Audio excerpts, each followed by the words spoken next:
Hello. Yeah, I took the train here from Malmö. It was really nice for several reasons, but one of the reasons was that I, for the first time, got to use my chip implant that I have in my hand for an actual useful use case, namely as a ticket on the train. You can do this since 2 weeks or something like that. Unfortunately, it didn't work out. But it could have worked out. The second reason why I really like taking trains is that I hate flying. And as a security analyst, I know that doesn't make sense at all, because I know that trains and planes are very, very secure, both of them. But there is something like with my acceptance of this that has taken a long while. And to learn how to fly, or how to dare to fly, I had to learn a bit about how the aviation regulation works. So I'm just thinking, so I'm working at a startup, and so let's make the startup. I'm making a plane, and I thought that, okay, this is an entirely new kind of plane, so it's going to be super awesome. I have documentation somewhere on Dropbox. I don't know if it's the final version or it was a long time ago that I saw it, and maybe, yes, we have probably tweaked it a bit since that documentation. But there is some kind of documentation on this plane that you're going to get into and fly 10,000 meters up in the air. Also, it's made out of duoplast. And it's a really, really nice kind of plastic. It's been used in the Eastern German car industry for quite a while. And I'm thinking, like, okay, it cannot withstand lightning. It's proven not to withstand lightning, but I put that in the manual, so it's okay. And also, a skilled pilot, will avoid lightning. So this is not an issue. This is basically how we in the IoT world are talking about security. And it looks ridiculous when we talk about it in terms of aviation. And why is that? I'm thinking the alternative title for this might be Death by Software Bug and Life-Saving Persistent Threats. And I'm the third person out here to talk about Internet of Things, no pressure. I'm going to use this super loose definition because for my intents and purposes, like, Internet of Things isn't something new under the sun. And every part of this has been used for a long time. So some time ago, I started to live in a test lab for IoT. And so every time that I went home, my boyfriend would get a push notification. And every time I left home, my boyfriend would also get a push notification, and vice versa. So I knew, for example, every time that he slept in and didn't leave the apartment until 15 in the evening, and I'm like, why aren't you doing something useful with your life, you know? But in the beginning here, I was very much creeped out by this idea that a boyfriend would get push notifications and know everything about where I was, if I was home or not. But his argument was that, well, it's a tool. Like, domestic violence was there before there were IoT devices. And yes, you can make that argument. Guns don't kill people. People kill people. And we can use a tool for good, or we can use it for bad. So, for example, like, nuclear physics has given us chemotherapy. It has given us awesome new ways to look at materials. It has also given us Chernobyl, Harrisburg, Sellafield, Hiroshima. But it's not only used for good and for bad, it's also used for accident, and we also have accidents and we also have negligence. And we have to ask ourselves, there are so many powerful tools out there, like nuclear physics, like the IT. Have we thus far solved more problems than we have caused? We probably have, but we don't really know that. When it comes to accidents, like a typo in the Amazon Web Services just broke everything for a couple of hours, 1 month ago or something. And as you know, if someone, like for example Mirai, leaves their default passwords, this is going to be a problem. That's negligence, and that's a problem for everyone. Bruce Schneier in January and February started talking about that we need to regulate the Internet of Things.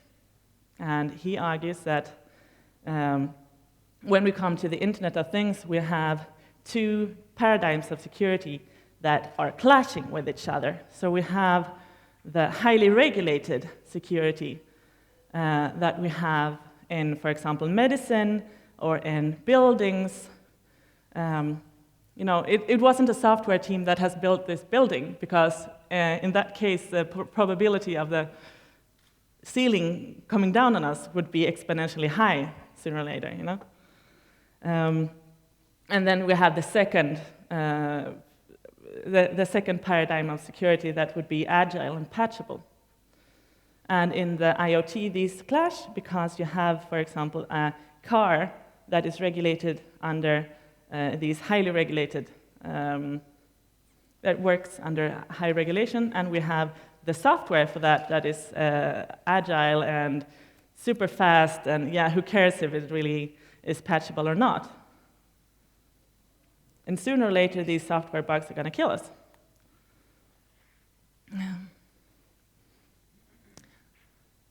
And he says that the market can't fix this because neither the buyer nor the seller cares. And this is an externality. And when we have externalities, we need regulation. This is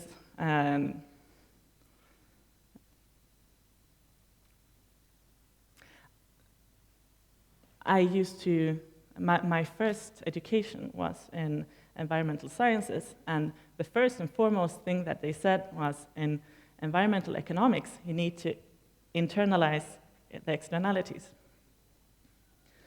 And he argues that we haven't been able to do that, so we need regulation. But I see at least 3 other ways to internalize these externalities, and that would be some kind of soft regulation, some kind of voluntary certification, and extortion. So we're starting to have these persistent threats out there. So you have different kinds of ransomware that will simply take control over your key passage system for your hotel or whatever, and then they will extort you. But then you can pay some money, and this is often a low fee, and maybe this is incentive enough, maybe it isn't. But then there's also these new persistent denial of service malwares that will simply brick your device, the bricker bot. It will brick your device, and they will not ask for a ransom, but that's it. And the person who says that he has written this code says that I regard this as a chemotherapy for the internet and for the Internet of Things, because no one in the right mind would use chemotherapy if you were healthy. But what we're seeing right now is something that is downright unhealthy. And so, and I am in no way encouraging malware, but I'm seeing that when we have this kind of threat that is persistent, the incentive to do something good will rise. Also, from May of 2018, the GDPR is going to come into force, and it's already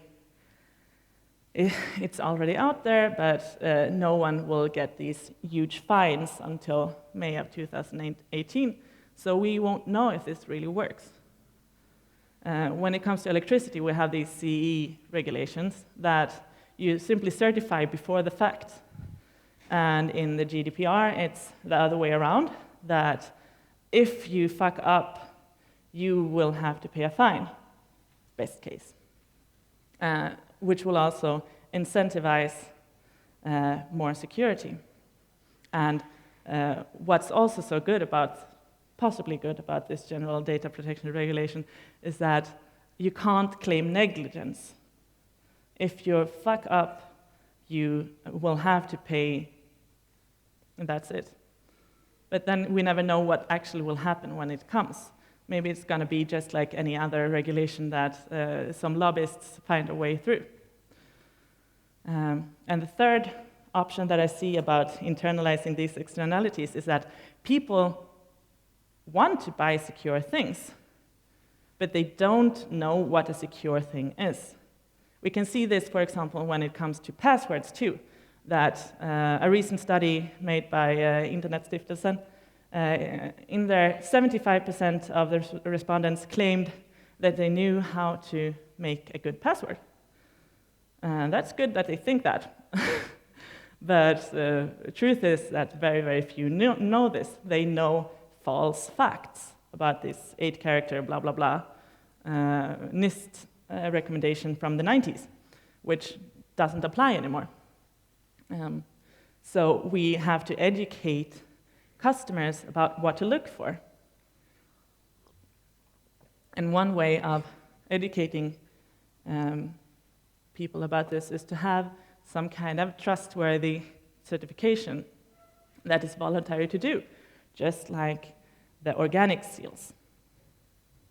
And I think this would be a really, really interesting idea if this would actually come to market.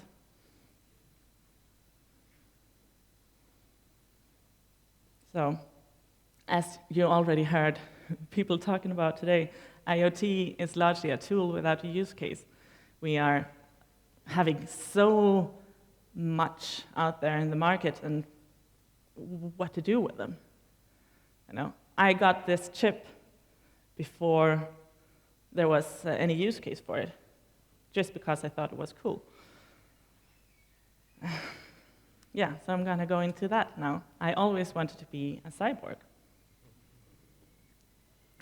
So in November, 2 years ago or something, I went to this after work, where you could install a chip. And I thought, this is super interesting, and no one in their right mind would ever do that. Like, think of all the, like, a mobile phone is invasive enough. This isn't, like, you have to have some kind of self-preservation, you know. Can't use everything. So I went to this after-work seminar to see what it was all about. And 30 minutes later, I craved this chip. I really, really needed it. And I felt like, this isn't healthy. I just swapped 180 degrees. What just happened? I started to analyze this. I hope no one's getting offended here. What I realized is that security people like me are largely, we're looking at things and we say, okay, this is a threat vector, this is a threat vector, this is a threat vector. What you're doing is not going to work because of this and this and this. And then that entrepreneur comes along, and they get offended by us being such douchebags. And we are standing on the side and saying, that's never going to work. And so we get kind of left out behind. And when the hyper adopters and the early adopters have done their thing, and all of a sudden this is mature technology, those threat vectors are still in there. But we as security community, we stand on the side. and we say, and we want to be pure and say, like, I would never do that. I don't do Facebook. I don't do whatever. So we choose to opt out and stand on the side, or we simply do not communicate in the nicest way. Also, this entrepreneur who really is excited and like driven by this new idea that they also don't have that much money, and so you have to cut corners, and and so that also adds to the injury of, first and foremost, they don't know what they are, what the threat vector was, because they don't want to listen, and secondly, they don't have the money to do it anyway.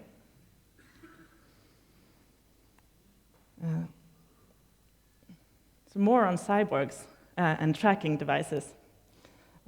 Because I thought this was a tracking device. And that's why I thought that anyone who would do this would not be in the right mind. And the reason for that is simply that I watch a lot of sci-fi.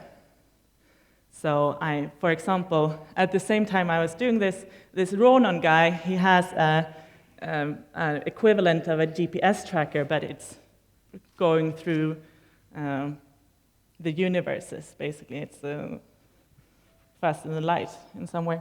So he has it back here, and he's being followed by life-sucking aliens throughout the universe, or the galaxy.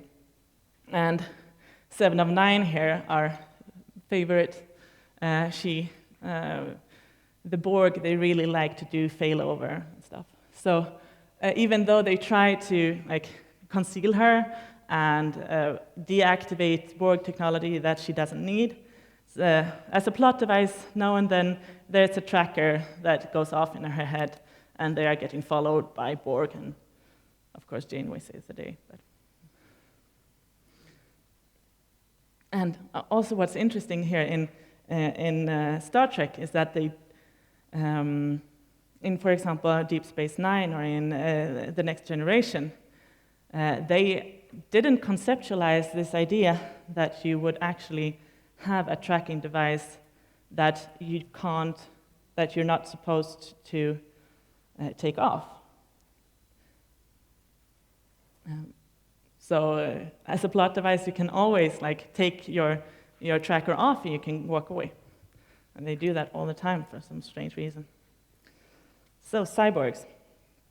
Original definition: a human being with bodily functions aided or controlled by technological devices. So there up we have the pacemaker that we've already been talking about. There we have an insulin pump. That's an intrauterine device. And that's some dialysis. And why is Malala here? She has a cochlear implant that will aid her hearing, because when she got shot in her head, she lost hearing on one side. And these cochlear implants, they are super interesting because they can give us superhuman hearing, but it's not considered ethical to give superhuman hearing to people who have these devices. But yeah, the dialysis and the insulin pump, they are not implanted. So we can have a cyborg definition that contains my chip there. We still have the pacemaker and the IUD. We have a hip and Malala again. And of course, there is a cyborg rights organization in Germany, Cyborgs e.V. And their definition of a cyborg is that it's a human being with an electronic device implanted or steadily attached to the body with the purpose of increasing individual senses or abilities beyond the occasional use of tools. So when I got this chip implant, one of the reasons was that I wanted to claim that I'm a cyborg, but it turns out after my research that I have been a cyborg for a long time, because we're wearing these tracking devices with us all the time. We have the little database of accumulated 100,000 years of accumulated human knowledge in our pockets. That's kind of cool. But that also means that we are cyborgs because we are using these all the time, and it's a strange thing to turn them off.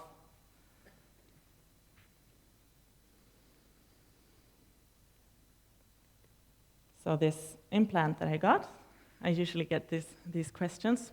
That exactly what is it? So it's an ISO 14443 compliant chip. It's in biocompatible glass. It's right here.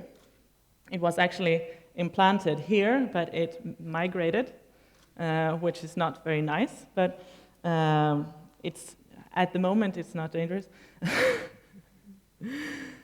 And it's totally benevolent person who has, like, it's benevolent to the body. The person who makes this, he accidentally once jammed a hammer on it when he had it implanted in his hand, and the tissue around it broke, but the glass didn't break. They used to, these chips have a very, very small antenna. So the ISO 14443, it calls for an antenna that is the size of a credit card or a passport, because this is the technology that we have in our credit cards and in our passports. Not creepy at all. But this one is really, really small, so it's very, very hard to read. And that was the issue with Swedish railroads. They couldn't read my chip because, firstly, the antenna is too small. Secondly, the mobile phones that we use for NFC reading usually give too little battery power to the reader in the device. So it's very hard to activate it. And on top of that, we are mostly water. So there's a lot of attenuation going on too. So they are very hard to read, and then maybe one of these cards can be read from a distance of a centimeter or two, but this can barely be read if you're right spot on.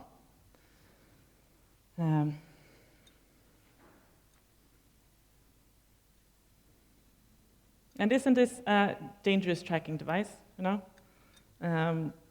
Of course, it's very hard to activate this, but when the field that when you have activated this field, that field is readable from very far away.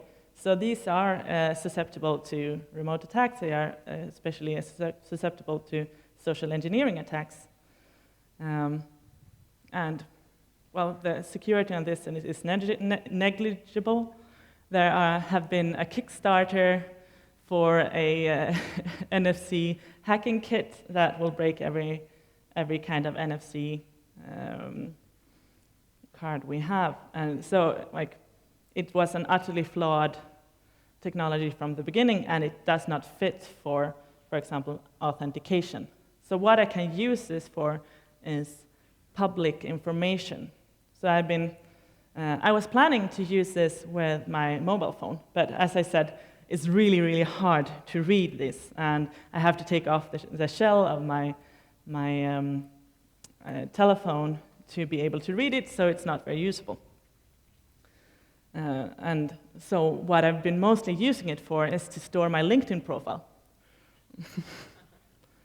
which is public information, and that's good because you don't want to keep secrets here. Yeah. So the thing is that this is kind of strange and creepy, and we feel like it should be some kind of tracker. But we are already tracked all the time. I think this is an excellent example of feature creep, that we first had these mobile phones that used cellular triangulation to pinpoint our exact position all the time. And then you started to use them for every personal use that you would ever do. And then you put some unique identifiers on it.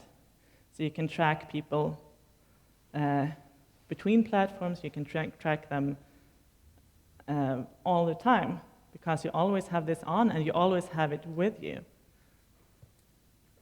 And of course you can turn it off, but then you will take away the core functionality.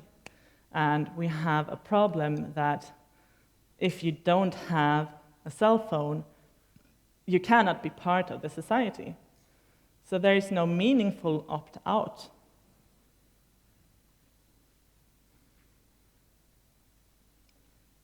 I want to talk about the people that I came and met when I got this chip. They were apparently called biohackers,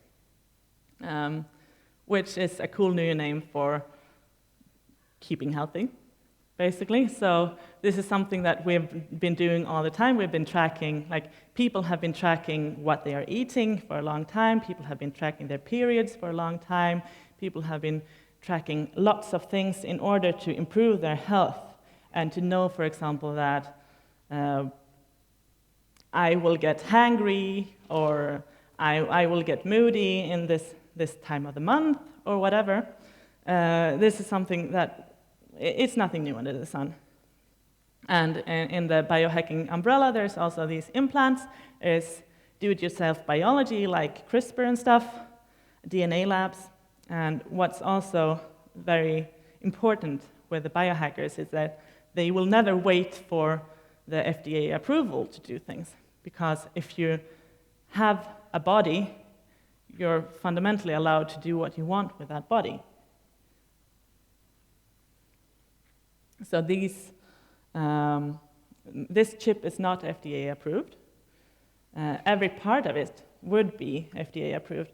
After all, the chip that I'm using, we have been using it for decades in our cats and our dogs, with the difference that veterinarians are not very good at piercing.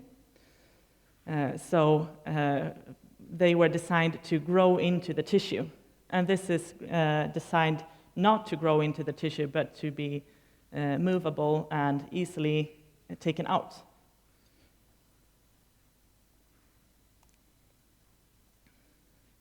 There is this security researcher in Norway who's called Marie Moe. She was working at Norcert, I think. And all of a sudden she passed out. And when she woke up again, she had a pacemaker. And she says that, okay, without consent, I all of a sudden had this medical device. But if she wouldn't have consented, she would have died. So, it's a good thing that she did get it. But it also turns out that this has wireless interfaces. Okay. So she would have loved to, she wanted to research it, and it turned out that she wasn't allowed to do it, and so on. With a little bit of activism now, since October 2016, it is allowed to do research on medical devices under certain circumstances. But you should really check out Marie Moe's work on this. It's really, really, really interesting. And what she thinks is that, like, the first thing that we would think is, oh my God, this is remotely hackable. But that's not the biggest issue for her. Like, of course, there's a possibility that you can kill someone with a remote hack. But the higher probability is that a simple software bug will kill her. She has doctors who is performing diagnostics on this medical device, but they are doctors, they are not programmers.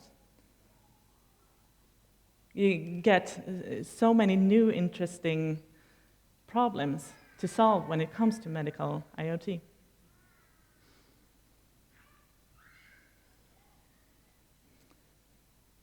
So when I met all these biohackers, I thought, this is cool. You have to put some kind of scientific curiosity into the body and into the technology. What can we do here?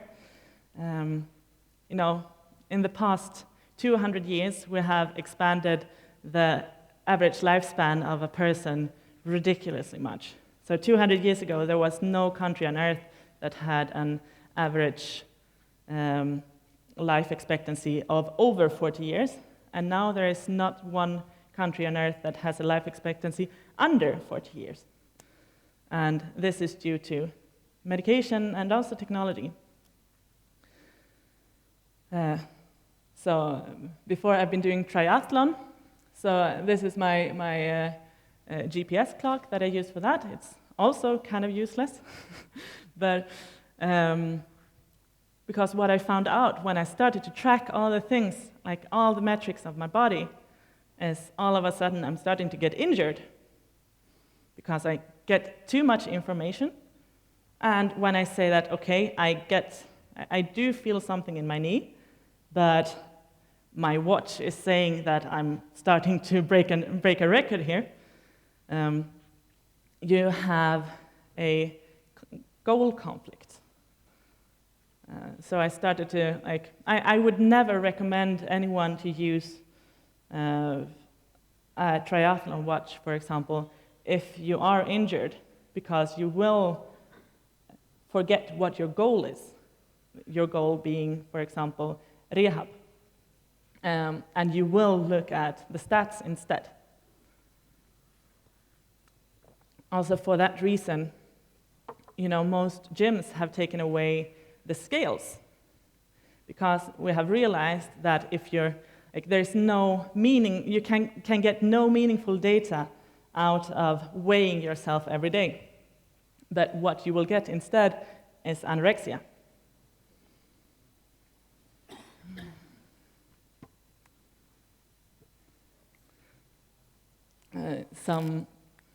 I've had this really, really big problem with getting hangry all the time. And I had to eat 5-6 times a day, and this is the kind of issue that you can't go to your doctor and say, hey, I have to eat 5-6-7 times a day, because they have other issues to solve, and also they don't have the methods to solve it. So when a friend of mine got this beautiful device, which is an NFC sticker and an NFC reader, she didn't need her old glucose meter. That is one of those that you prick yourself in the finger. And I thought, hey, I need to do this experiment. It's going to be really interesting. And I found out very, very interesting things with this one. For example, I saw what really happens when you eat sugar, or when I eat sugar. The thing is that when it comes to medication and medicine, how it used to be before, we kind of, you have to take 100,000 people in an epidemiologic survey, and you have to take an average of that. And no single person will match that average. So it may be that the ideal doses for the average person is here, but my ideal dosage is here or here. So for example, I could see that I am very susceptible to sugar and I shouldn't eat it. I also saw that medication that I had been starting to take had a lot of effects on me. So I started to realize that my hangriness didn't have anything to do with my glucose levels. It was a psychosomatic symptom. And since I knew that, I could actually say, okay, I don't need to eat right now, and it turned out I was right. So you can learn very much when you're just applying some kind of hacker mindset or a scientific mindset to old tools. And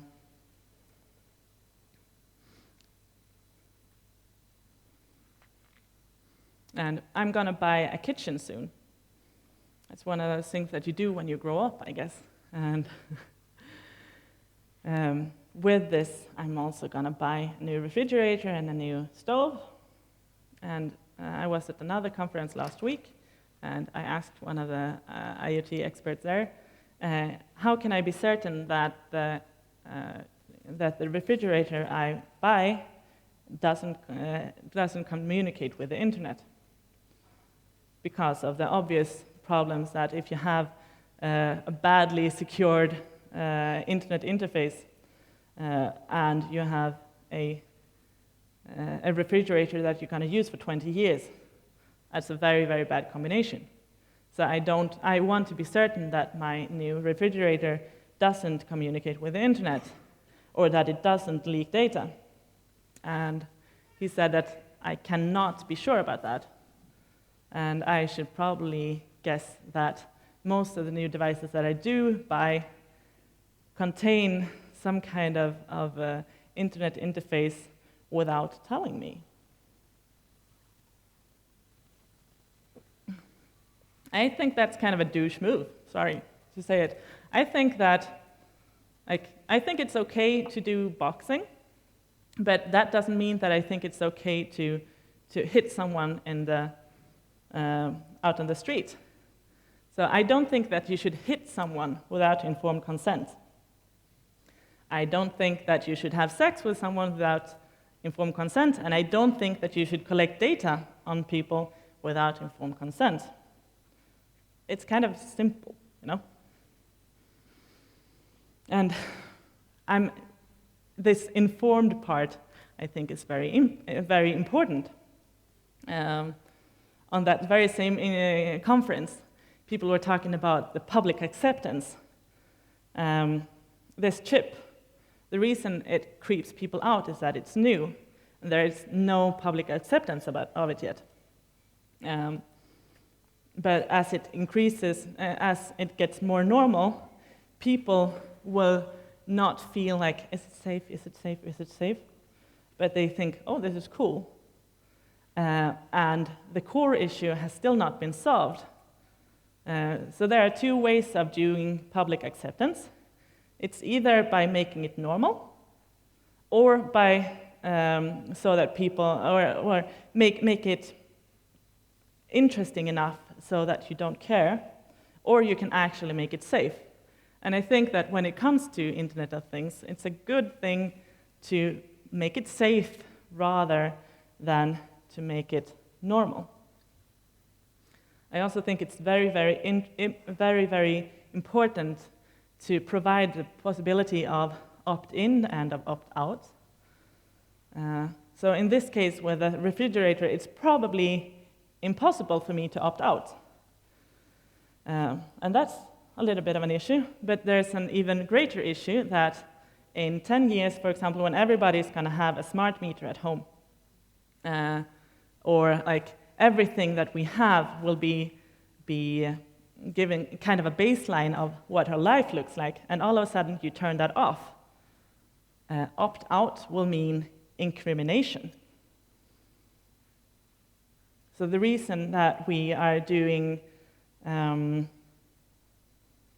fria än fälla, that you shouldn't judge someone without, help me out here, what's it called?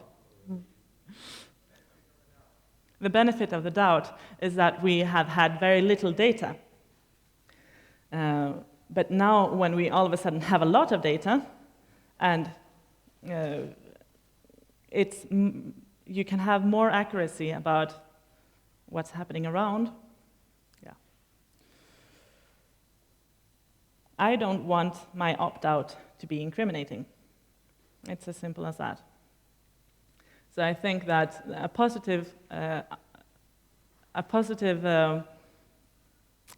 way forward for the Internet of Things would require open software. It would require open standards. We need safe processes, and we need sane business models. What do you think?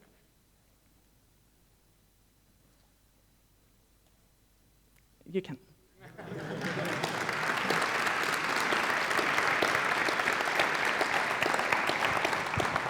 Thank you very much. Do we have any questions in the crowd? Right here. You said your chip was migrating? Yes. If it ever does become dangerous and you had to have it taken out, would you get it done again? And if so, would you upgrade to like the T2000 model? Yeah, so this is a very interesting So the next generation, there is right now on the, I think it's in beta right now, a cryptographic platform as implant that you can get. And I was really interested in that until I got to learn that it's not 12 millimeters, but it's this big. And you can't use piercings to, like, you can't use a piercer, you have to use, like, you have to do a little bit of surgery. And that's a bit too hardcore for me. So piercings, and, you know, that's also something that more or less everybody accepts nowadays. So I think that if people will get implants, they will have to be insertable in that way, or in some kind of non-invasive way. I don't think that it's a way forward to have these really, really big ones. All right, anyone else? All right, looks like that's it. Thank you so much, Emma.